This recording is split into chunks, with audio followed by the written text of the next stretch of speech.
Now, can alcohol help with benzo withdrawal symptoms? I've had people say, I have a little glass of wine with dinner in the evening while I was tapering, and, that really helped me. It's funny because I had a neurologist. This is when I really started getting aware that benzos were no good. I had a neurologist that said, he found out I was on benzos, and he said, "Oh God, just come off of that. You don't want that's nasty stuff. Get off that and just drink in the evening." And I thought that's kind of bad advice. Like my medical doctor is telling me just to drink. Drinking is associated with all kind of health risk, and you can get addicted to drinking. I just thought it was very peculiar that my doctor would suggest that. Later, now I understand it. Now I go, he was right. You are better off having a beer or two, or even a glass of wine or two in the evening to relax and help with your anxiety than taking a benzo, right? So the short answer is, again, if it works, then it's not too bad.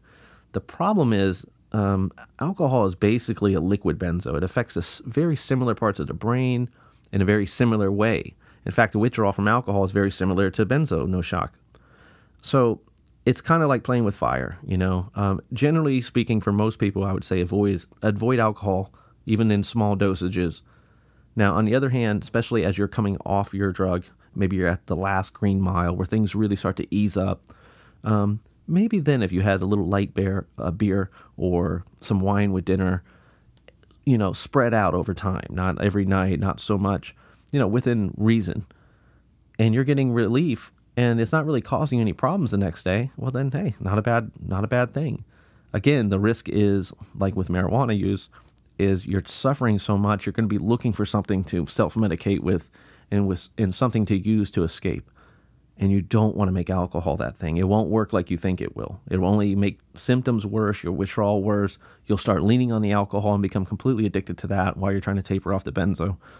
So generally speaking, again, I would probably avoid it. On the other hand, if you're able to manage it and it is giving you some positives, then, well, hey, there you go. Not too bad.